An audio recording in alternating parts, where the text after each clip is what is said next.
Esse evangelho, e aí mais uma vez uma saudação pessoal, o pessoal que está acompanhando pelo YouTube é no canal Transmutação Renato, né, lá, sempre está lá a gente fazendo os comentários do evangelho e o Marcos e a Ana cantando com a gente no final, né? Cantam sem parar. Então, esse evangelho de hoje, que é o capítulo 16, não se pode servir a Deus e a Mammon. A Deus, para algumas traduções, Mammon é o dinheiro, né? E vem com a parábola dos talentos, traz aquela história dos talentos que tem um que recebe 5, outro que recebe 5, outro que recebe, né, um que recebe 5, outro que recebe 2, outro que recebe 1. O que recebe 5 investe, volta com mais 5, devolve tudo para o dono, e o dono devolve para ele dizendo que ele é bom porque ele utilizou bem, ele confiou de alguma forma, fez a parte dele e confiou em Deus, ele não ficou tão temeroso de modo que ele chegasse à inação. O outro que pegou 2 fez mais 2, e o que pegou só 1, ele não acreditou, ele só acreditou que ia dar errado, e aí escondeu o talento na terra, e quando devolveu, ele devolve só o talento depreciado, né? Como a gente pensa em inflação, né? R$1 hoje não é o mesmo que R$1 5 anos atrás, né? Caído, está depreciado. Então, ele entrega e não tá, ele acha que está entregando para o dono o mesmo que ele recebeu, mas está depreciado. Na verdade, ele perdeu dinheiro naquele momento. Mas o grande tema do evangelho é a questão do apego. E na matéria, tanto que ele coloca ali em itálico, né? O apego é que é o problema, não é a riqueza que é o problema. Por isso que eu gosto sempre de trazer no meu dia a dia, me questionar acerca dessa métrica de 50% e 50% em tudo que eu for fazer. 50% para garantir o material da minha vida, tanto nos estudos quanto no meu trabalho, porque eu ainda preciso sobreviver, e não posso, por exemplo, fazer das coisas espirituais um trabalho. Eu não posso vir para cá, é uma compreensão minha, partindo da minha interpretação do que os espíritos disseram ao próprio Chico Xavier: o que você receber de graça, né, você devolve. Então eu não posso vir aqui para o centro espírita, se eu falo bem ou mal, achar que eu falo bem, virar um coaching por causa do espiritismo. Eu acho que é indiretamente me aproveitar disso. Eu não posso, grosso modo, vir para cá na minha parte espiritual e querer me cacifar a nível material, procurar contatos porque aqui eu sou visto de alguma forma, né? Procurar me locupletar, ganhar alguma coisa com isso, porque aqui é a parte espiritual. Eu não posso. Quem é que controla isso? Deus. E eu. Renato não dá não, às vezes uma vontade, né? Tantos coaches, pessoas que aparecem aí, um bom psicólogo, uma boa pessoa, e aparece, né, tão perto. Mas eu tenho que tomar muito cuidado. Eu tenho que estar sempre olhando e conversando comigo e com Deus, para que o meu desenvolvimento material,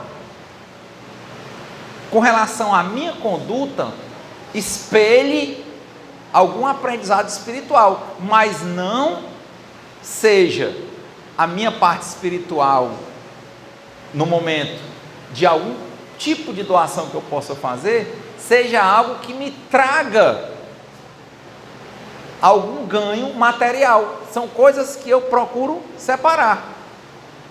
Não dá vontade e tal, às vezes pode até dar, depende da sua condição. Pode ser que você esteja passando por dificuldade, pode ser que o seu trabalho esteja difícil, pode ser que você ache que com aquilo ali você vai crescer, mas não é o espaço. É como eu vejo, por exemplo, o Marcos e a Ana, eles são profissionais da música também, mas é outro estilo de música, é outra coisa. E aí, como tem o dom e o trabalho na música, eles fazem uma parte espiritual. Então a divulgação espiritual é uma, a divulgação material é outra. Eu procuro, inclusive, na internet, né, porque trabalho com isso também, lá eu tenho um nome, que é o meu nome completo, que é do jeito, aqui eu já coloco o nome menor para ver se não confunde, no outro aparece a minha imagem, nesse aqui eu procuro cegar a minha imagem. Eu tenho um canal para uma coisa, um canal para outra coisa, eu fico tentando essa margem de equilíbrio, Muitas vezes, numa jornada, a gente vai estar um pouco melhor materialmente e um pouco pior, não é verdade? Na pior é o teste, né? Quer dizer, na dificuldade no lar, é que a pessoa tem vontade de fugir e dizer que vai fazer só caridade, quando na verdade ela quer fugir do problema do lar e não quer resolver um problema em casa. É naquela hora que ela tem que ser mais firme, para ela resolver o problema no lar e ainda com esse trabalho dela arranjar algum tempo para fazer caridade a mais, e não trocar uma coisa pela outra, porque ela está criando um engodo, um emaranhamento. Então eu procuro separar, eu tento. É um ponto. Quando eu tive a oportunidade, graças a Deus, de ter ido visitar a Terra Santa, lá, eu achei interessante, porque lá, quando a gente fica lá no Monte das Oliveiras, você vê o Monte das Oliveiras, vê uma funda assim, depois a subida já é o Monte Moriá, que é onde está lá edificado o Domo da Rocha, que é a mesquita que estava há mais de 1500 anos lá, que era a mesquita de Omar. É uma mesquita gigante, que tem uma cúpula que a gente parece ouro, né? E ali, embaixo daquela cúpula, tem uma ponta da rocha, por isso que é o Domo da Rocha. Aquela ponta ali, vizinha àquilo ali, era o Templo de Salomão, e aquela rocha era onde havia os sacrifícios. Também o sacrifício no templo, para o Templo de Salomão. E antes foi o lugar em que Abraão levou Isaque para o sacrifício. A ponta do Monte Moriá, o Domo da Rocha.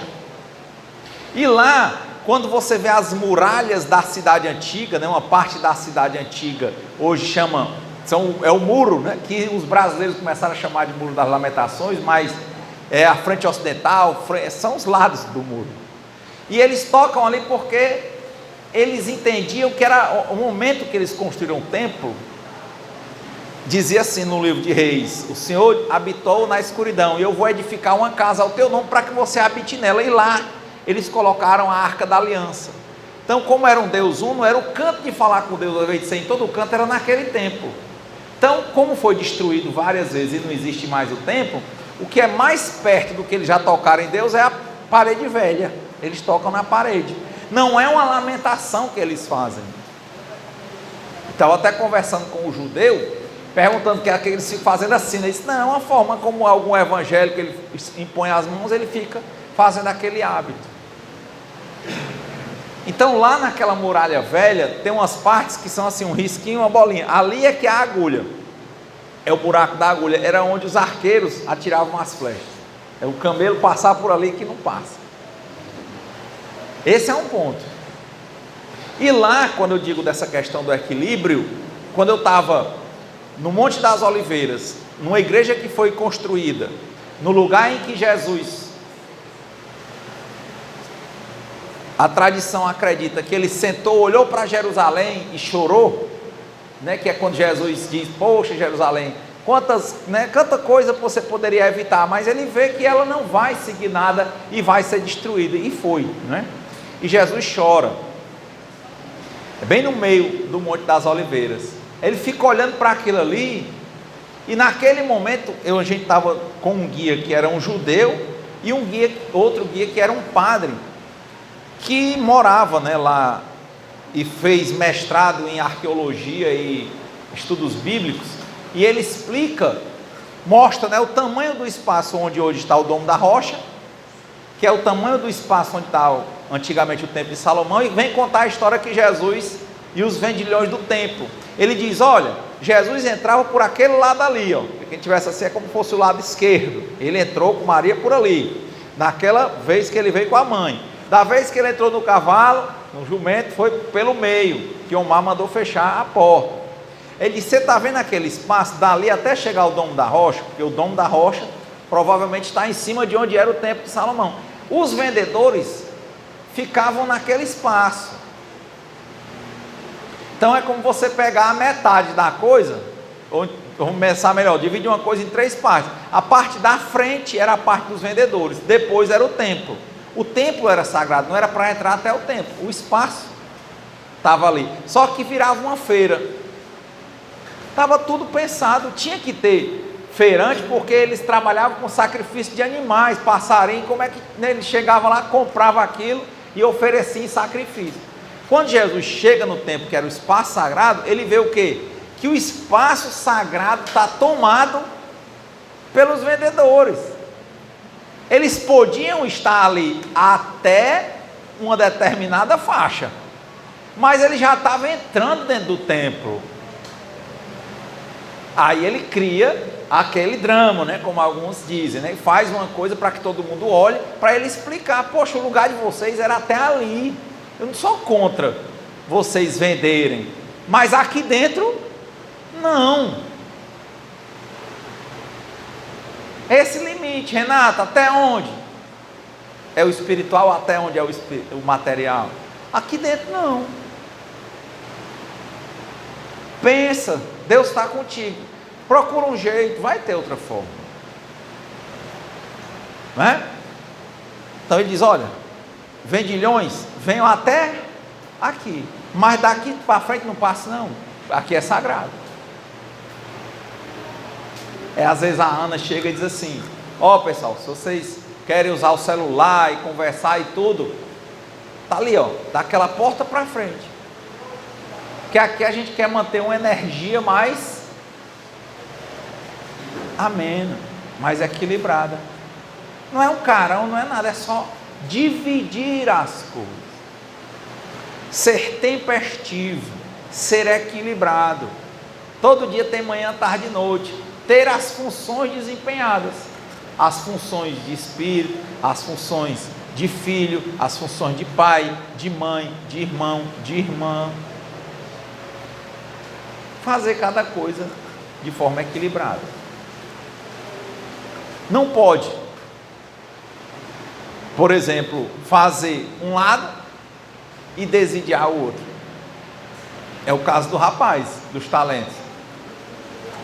Eles continuaram vivendo a vida deles e trabalhando com os talentos dados pelo mestre deles.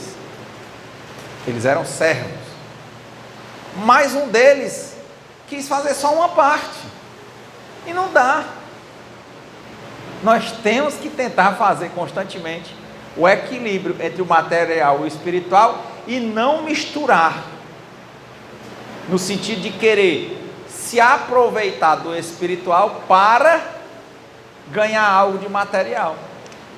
Ah, porque eu venho aqui para o centro, Deus vai tirar todos os problemas da minha vida? Então eu estou trabalhando para Deus no sentido de que Ele tem que me retribuir? Ou eu realmente consigo chegar aqui, fazer o meu trabalho da melhor maneira possível e dizer que seja feita a vossa vontade antes da minha, que eu possa estar com o Senhor na alegria e na tristeza, que eu possa agradecer a Deus por um dia de paz e por um dia de conflito na minha vida, que eu entenda que há uma lei do progresso e é o progresso pelo mérito. Se alguma coisa acontece comigo que dói, é porque a dor quer me ensinar. Quer me ensinar alguma coisa, se dói. É porque provavelmente Deus tentou falar comigo sem dor várias vezes, mas eu não quis ouvir. E com a dor, não tem quem não escute. E na hora que eu pego a dor e entendo, por exemplo, como um talento, aí o espiritual orienta o meu material. Isso é interessante. Se eu trago o espiritual para orientar o meu material, eu creio que eu vou bem. Agora, se eu trago o meu material para se alimentar do que eu faço espiritualmente, dá errado. Dá errado. Esse é um dos pontos que eu acho mais relevantes. Manter a separação das coisas. É por isso que o Evangelho começa a dizer, ele não está condenando o rico, ele não está condenando o material, ele está dizendo que cada qual no seu quadrado. Que na riqueza se saiba que ela passa, não tem apego, porque o que importa é o espiritual. Agora, no espiritual, entenda que ele supera tudo. Na hora de se desapegar, se desapega. Esses são delineamentos que eu procuro tentar trazer para o meu dia a dia. Isso eu acho que é relevante. Aí vem o mérito.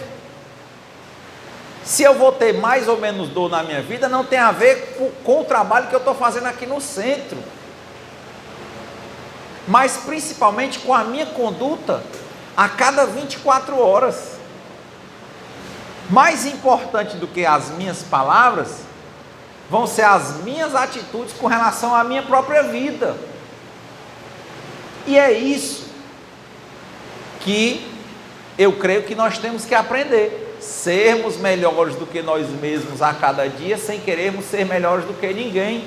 Não sermos desidiosos com nada. Termos um projeto para a obtenção de bens materiais, termos um projeto em execução para a manutenção dos bens materiais, termos um projeto e execução para o desapego, o desprendimento, e a hora que a gente vai ter que se soltar dos bens materiais, o problema vai estar no apego, aí não dói.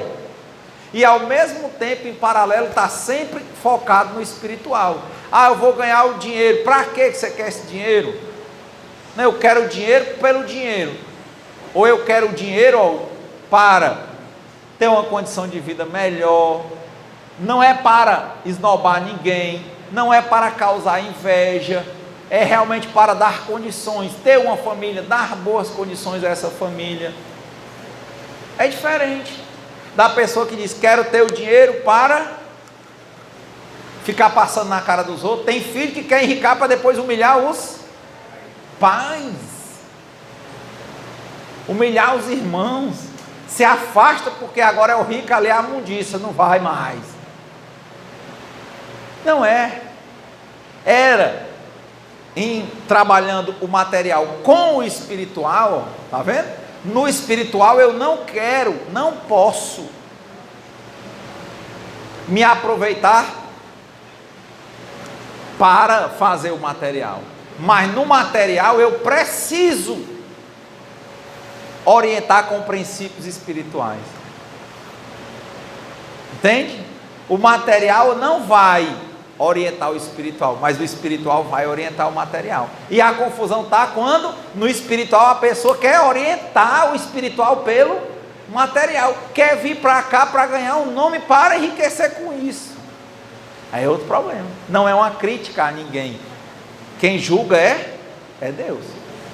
A dor que a pessoa vai sentir é ela. Então, veja, o espiritual orientando o material, quer dizer, eu tenho que fazer os dois. Mas um espiritual orientando o material. Alguém que quer conquistar bens materiais para melhorar a condição material de vida dele, da família, poder ajudar, colaborar. De alguém que tem uma criança ferida, olha a diferença, que quer ter os bens para humilhar os outros.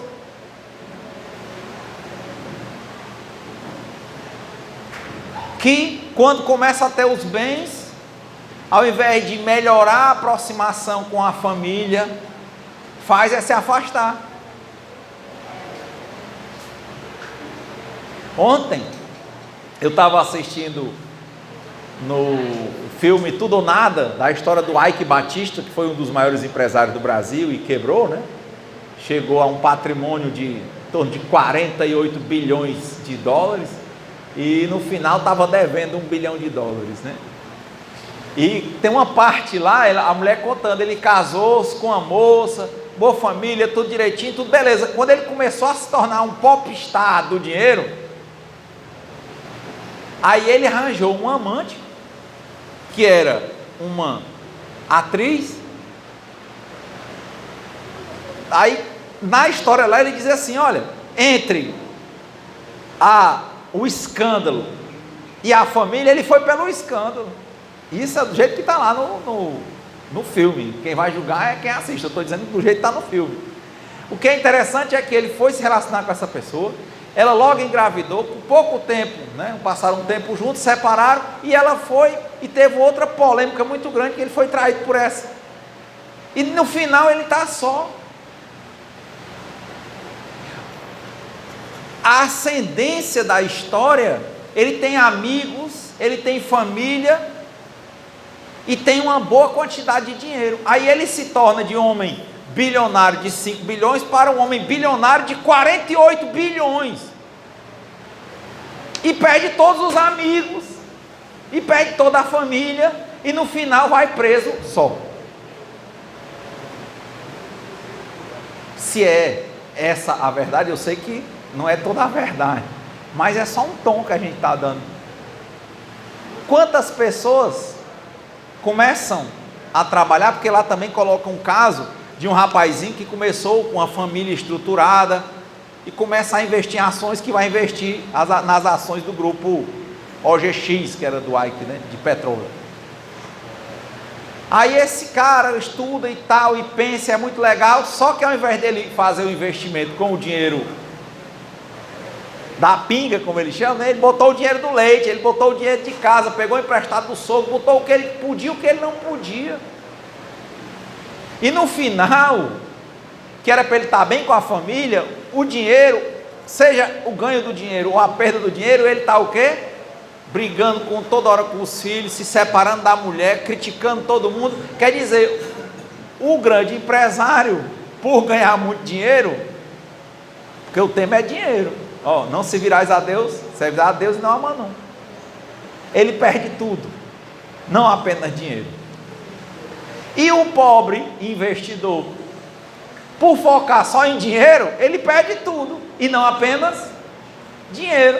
Eu achei legal assim a comparação, o pobre e o rico focado no dinheiro, sem desapego, ou seja, apegados aí, servindo ao dinheiro, destroem a família. Quantas pessoas, ou quantas vezes nós, quando conseguimos uma condição melhor, começamos a desvalorizar o canto que a gente tem. Ah, eu não como essa comida velha não, eu tenho dinheiro, eu vou para o restaurante, todo dia eu como uma coisa diferente. Tinha um colega que ele era muito pobre, né, humilde. Ele começou a ganhar dinheiro e tudo, a mãe dele sempre foi tudo fazendo as coisas para ele. Ora, quando ele começou a ganhar dinheiro, detesta as comidas da senhora, tem nojo, dá certo dizer. Todo dia ele disse, olha, eu tenho tanta raiva das comidas da minha mãe, que eu todo dia gosto, olha, eu sou tão assim, era impressionante, todo dia ele tinha que comer uma comida num canto diferente. Era. No começo ele tinha um negócio que ela precisava lavar as coisas, então ela dava uma mão muito grande a ele lavando e tal. Quando ele começou a ganhar, quando ela reclamava de cansada, não sei o que, disse, ora, pois deixa isso aí, eu pago outro para fazer. Não precisava mais. Quer dizer, a quantidade de dinheiro que tinha, quem começou com ele, que foi a mãe e o irmão, que era para ele estar melhor e mais junto. O que aconteceu quando ele ganhou mais dinheiro? Ele arranjou, entre aspas, vários amigos e amigas, né? E o povo de casa não se via mais. Quem já viu isso acontecer? Ninguém? Fica besta. Passou o limite, saiu da parte da venda e entrou no templo. Quantos casos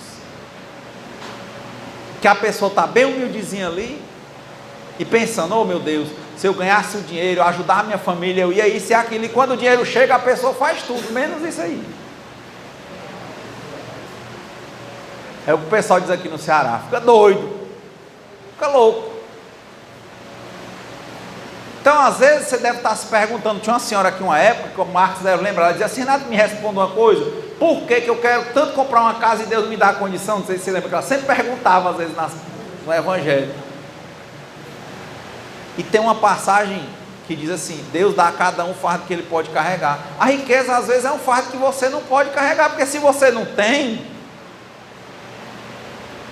talvez Deus, sabendo da fraqueza que tem no seu coração, que se você tiver o dinheiro que você acha que se você tivesse você seria feliz, você ao invés de ser feliz e livre e melhor de vida com a família, você vai ficar desestruturado emocionalmente e vai acabar com tudo. Deus não dá. E para alguns ele dá. A pessoa quer tanto, quer dizer, eu vou te dar, mas tu vai ver que tu vai destruir tudo. Tinha uma história meio metafórica nos hindus, que 3 rakshasas, né, que eram tipo demônios, né? 3 irmãos se sentaram e disseram: eu vou ficar aqui em posição de meditação, passando fome e sede, até que os deuses me escutem. E um deles tinha 10 cabeças. E ele diz: a cada 1000 anos que eu passar sentado aqui, eu arranco uma cabeça. Quando chegou na 10ª cabeça, se ele arrancasse, ele morria, né? Aí os deuses olharam para ele: o que é que você quer? Aí ele disse: eu quero ser o homem mais forte, invencível pelos deuses, o mais rico, ter tudo o que eu quiser e ser invencível. Nem os deuses, que os deuses não possam me vencer, porque só quem era poderoso eram os deuses. Então ele achou: se eu posso ser invencível, não posso ser morto pelos deuses, os homens não são nada, né? Então ele não pediu imortalidade quanto aos homens. O que ele fez? Deus deixaram ele fazer o que ele quisesse no mundo. Fez uma cidade de ouro.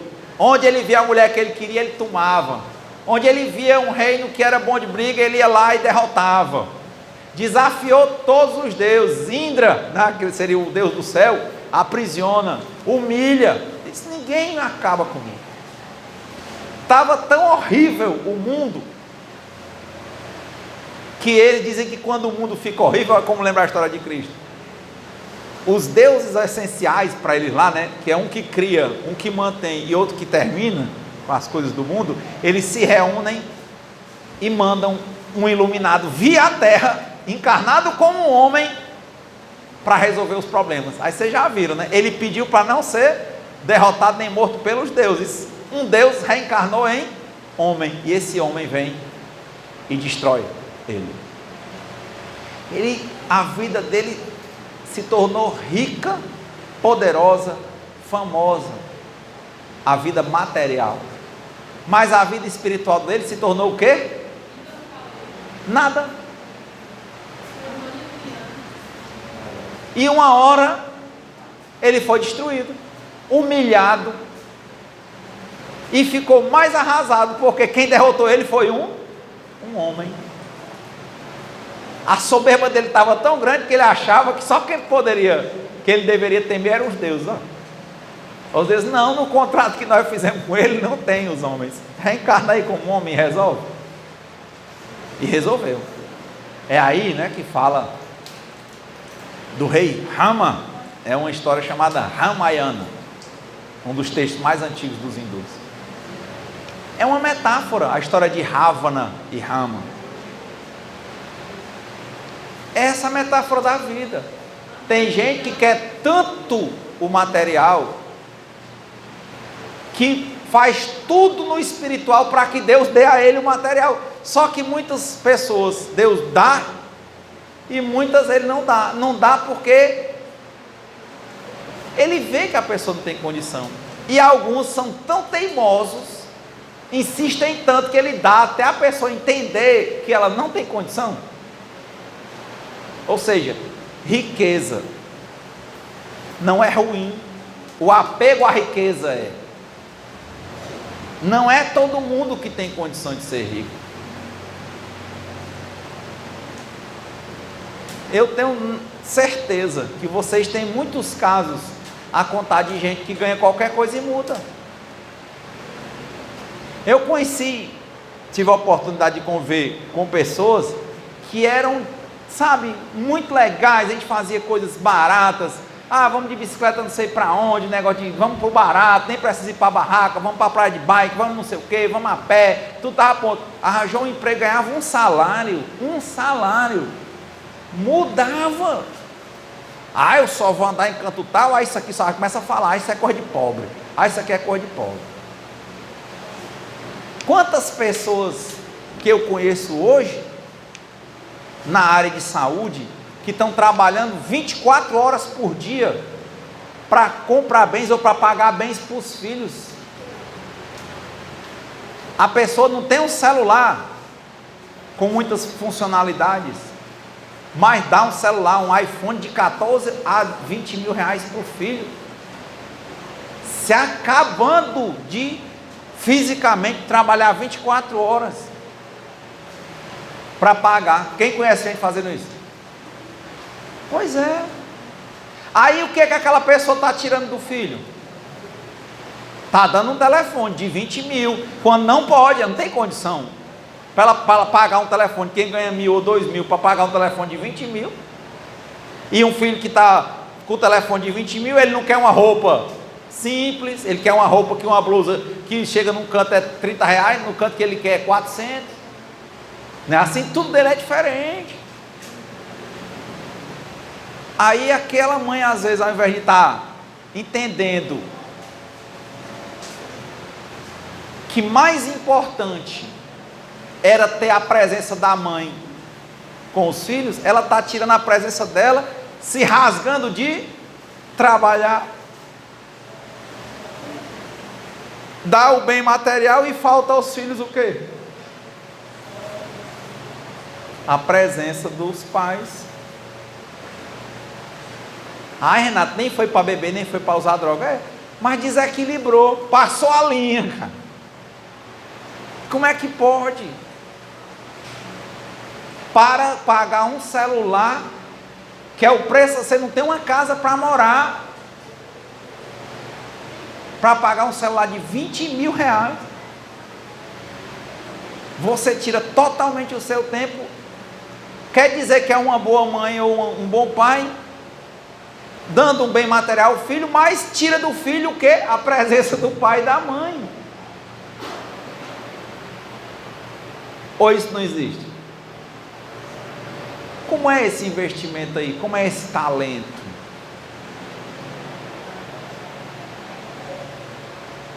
É o equilíbrio que tem que ser feito. A quem a gente está servindo? Não é uma questão de dinheiro. Não é uma questão de dinheiro. Era uma frase muito dita no filme ontem. Ele dizia em inglês: não é uma questão de dinheiro. Não é pelo dinheiro. Então qual é a discussão? Lá na Bíblia, muitas vezes, quem já leu a Bíblia vê que se fala assim: Jesus mesmo perguntava, de que adianta você ganhar o mundo e perder a sua vida, meu irmão? Não é para todo mundo. Eu também tenho a oportunidade de conhecer casais, tenho até uma família. Quando eu entrei aqui, coincidiu, né? Eu conheci o Espiritismo e entrar nessa casa, que é onde eu estou até hoje. Havia um tempo, coisa de 20 anos atrás, que tinha toda uma família aqui, família inteira. E é uma família que a gente sempre admirou muito, e prosperou muito materialmente, e até hoje o que eu vejo, que eu sei, é uma família. Hoje eles frequentam outro centro, do mesmo jeito, vinha a família todinha, há 20 anos. E os filhos cresceram, viu os meninos chegaram aqui bebezinho e tudo. A empresa deles é muito conhecida, está muito bem materialmente. Acho que sim, né? Está lá, muito bem. Criado dentro de centro espírita, a família, participando dos eventos. Até onde eu vi, quer dizer, cresceu. Continua o casal casado. Continua os filhos lá juntos, não é assim? Quer dizer, receberam o dinheiro porque trabalharam, e Deus também viu o quê? Que eles sabiam ter dinheiro sem se perderem enquanto família. Até onde eu sei, a família continua muito bem. Mas não são tantos casos. Você vê, outro dia eu estava lendo o livro do Deus Marca Heróis, né? Ele diz, não sei se ele já tem mais de 50 anos de casado, com os 3 filhos trabalhando com ele. Quer dizer, vai mantendo. O homem mais rico do mundo, o Warren Buffett, ele nunca separou da primeira mulher, ela faleceu, Até hoje, os 3 filhos estão com ele. Quanto mais ele foi ganhando, ele foi tentando se aproximar mais dos filhos. Não é para todo mundo.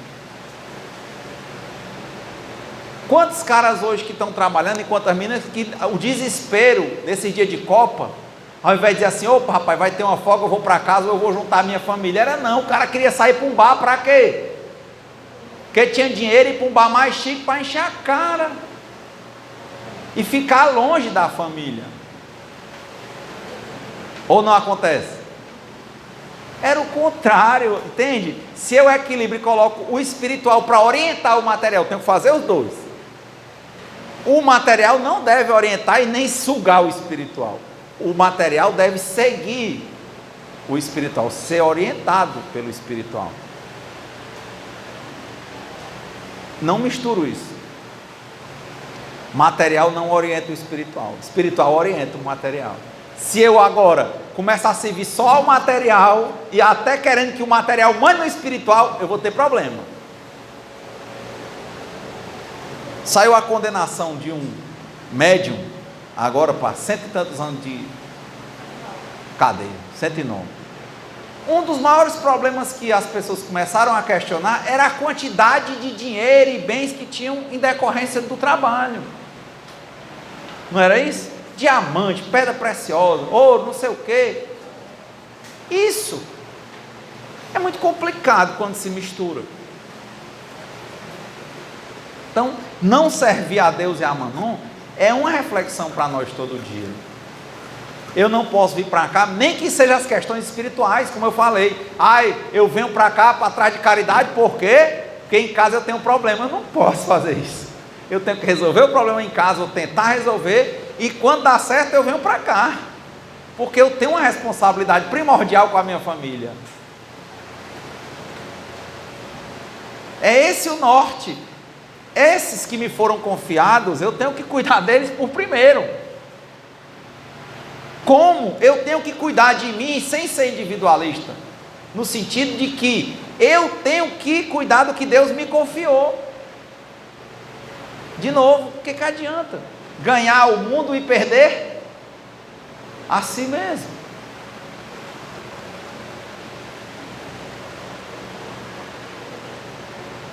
Eu gosto muito dessas histórias. Acho que as histórias nos trazem uma reflexão muito mais importante do que a gente ficar explicando só doutrina pura. Porque o centro da coisa é esse. O que você está fazendo e para quê? Eu quero ganhar dinheiro para passar na cara dos outros. Não, eu quero ganhar dinheiro para melhorar a minha condição de vida e da minha família e, se possível, ir em paralelo e também ajudando a quem eu puder. Show de bola.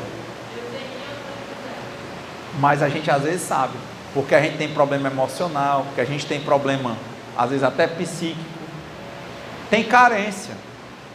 Tem uma parte lá do filme do Ike que o melhor amigo dele diz assim: Ike, é porque tu é muito carente, cara. Que é isso.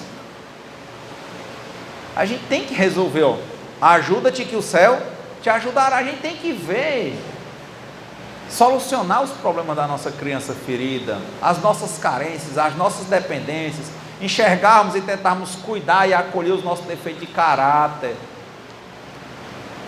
Nós não podemos enganar a Deus, temos que ter honestidade absoluta conosco e com Deus, para que a gente não caia nessas curvas de desviar. Esse é um ponto. Tentarmos ser melhores do que nós mesmos a cada dia, sem termos a pretensão de sermos melhores do que ninguém. Termos nossas vidas centradas no espiritual, mas não desidiarmos o material, que o material seja um amparo para o espiritual. E que o material não seja quem dite as regras para o nosso espiritual. Limites, equilíbrio. Por isso que precisamos muito vigiar e orar. É bem fácil para a gente desviar o caminho. Aí quando a gente vê, perde tudo.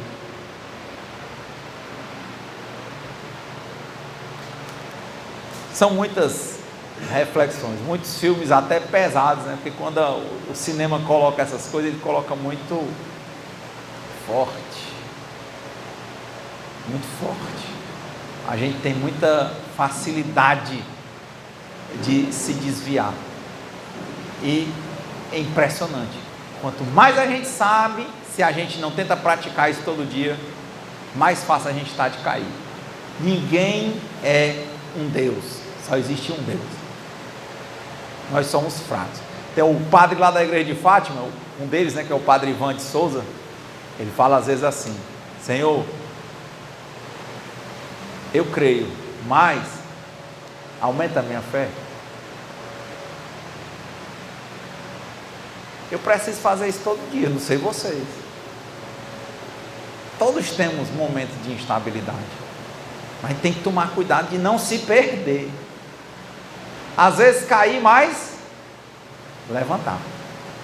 Então, que Deus nos conceda a serenidade necessária para aceitarmos as coisas que nós não podemos modificar, coragem para modificarmos aquelas que nós podemos, e sabedoria para distinguirmos umas das outras, e que seja feita a vontade de Deus e não a nossa.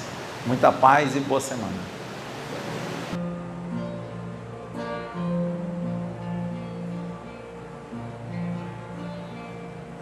Acredita, estou aqui, do teu lado estarei, venho consolar teu coração. Fale-me do teu sofrer, busca-me, basta querer, venho restaurar a tua vida. Aleluia, aleluia, aleluia, aleluia.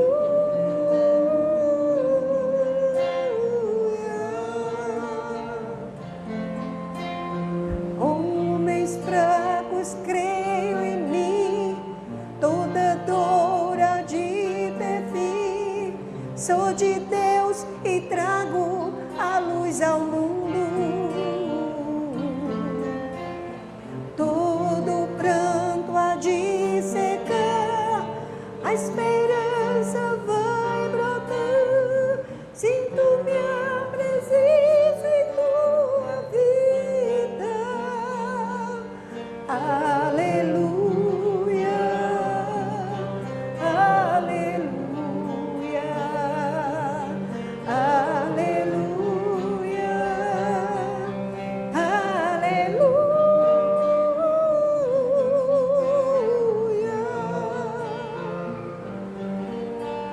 Sou Cristo Consolador, mensageiros do amor, junto a mim encontrarás abrigo.